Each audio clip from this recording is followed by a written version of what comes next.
This presentation investigates Jesus' description of the body lamp through the text of Luke 11:34 through 36.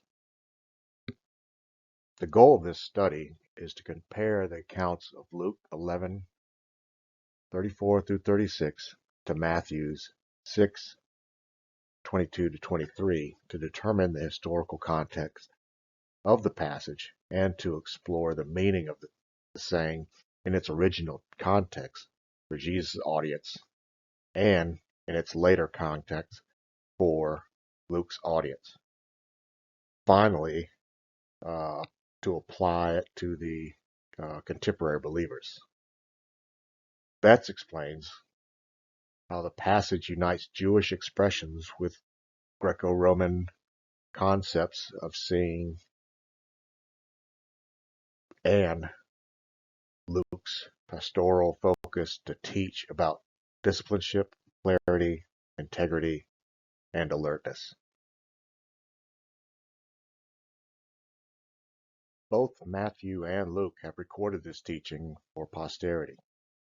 In Matthew, the teaching remains brief, culminating in a strong warning about the extent of darkness that emerges from an inner darkness. Luke, however, expands the saying. He adds to the command to watch and an image of a lamp's bright flash.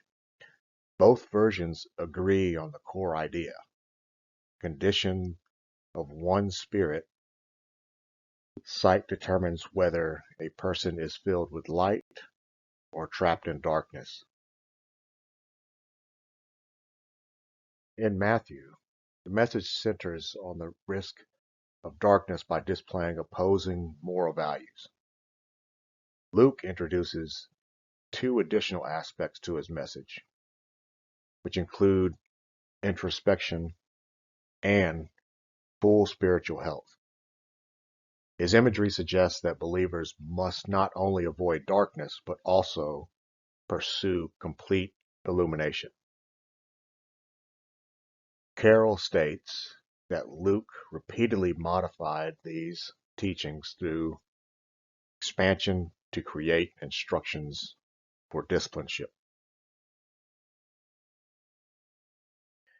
The interpretation of Luke's version requires an understanding of its position within the written text.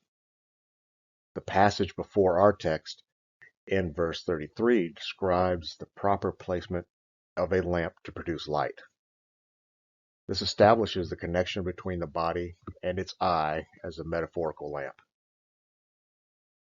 Jesus delivers woes against the Pharisees in verses 37 through 54 after the passage by condemning their hypocritical behavior.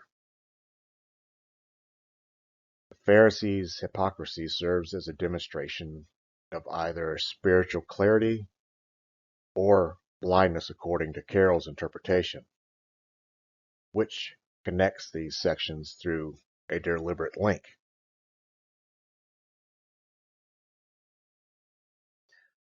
The audience that received Jesus' teachings consisted of Jewish followers together with people who gathered to hear him.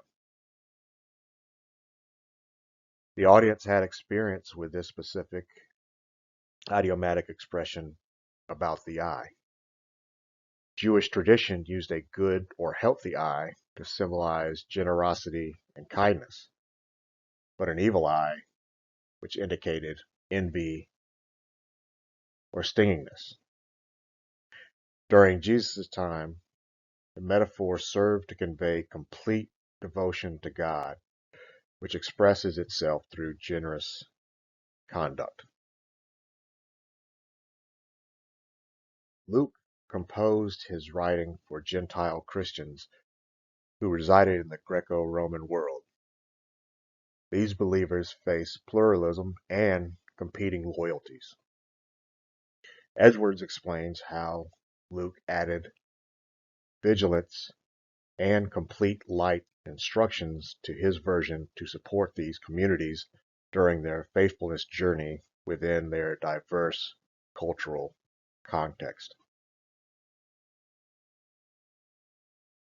To grasp the complete meaning of the metaphor, we must first understand the ancient concepts about vision. During the first century, numerous people adopted the extramission theory, which stated that eyes produce light rays to produce sight. Thus, the eye was seen as a lamp. A healthy eye meant clear perception and integrity. A diseased eye meant distorted perception and moral corruption. According to Betts, both Jewish and Hellenistic audiences would have naturally associated light with truth and darkness with falsehood and righteousness with sin. In its original context, Jesus showed that spiritual understanding governs the entire being.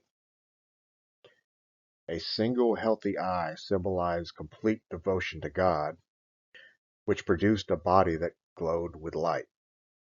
Inner corruption, greed, and envy appeared as the dark, evil eye, which contrasted with the pure, single eye. Carroll explains that darkness in the eye leads to total loss of light for the body, thus causing the entire life to become disconnected from God.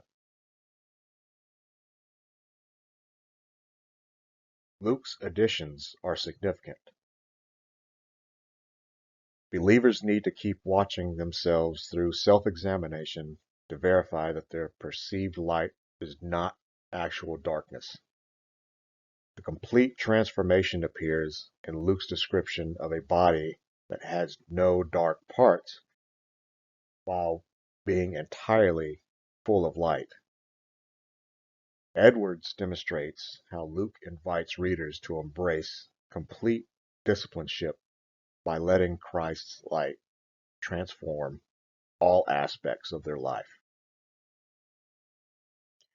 This teaching still matters today. The eye represents our current spiritual perspective and our worldview in a modern world. Life becomes fragmented as distractions, compromises, and competing priorities create divisions in our vision. The Bible identifies Christ as the true source of light in John 8:12. According to Carroll, the pastoral warning Luke gave to first century believers remains relevant for contemporary believers because we need to stay alert to avoid self-deception. The path to spiritual health for contemporary believers involves developing complete dedication to God while maintaining personal integrity. People should choose generosity over envy and selflessness over greed. Our spiritual health depends on whether prayer practice along with scripture reading and personal self-examination.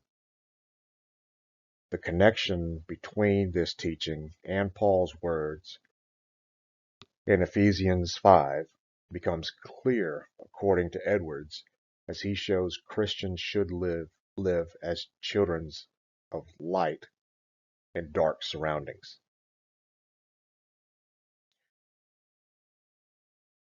To conclude, the same message appears in Matthew and Luke, but each vision presents it through distinct formatting. Inner darkness receives its full weight in Matthew's teaching, yet Luke presents the need for watchfulness and complete transformation. The direction of our lives depends on our inner perception that forms our spiritual vision. The metaphor of the eye reveals its ultimate purpose in demonstrating the fundamental commitment of discipleship. This according to Betts. Modern believers must completely follow Christ's light while allowing his radiance to emerge from all aspects of their existence.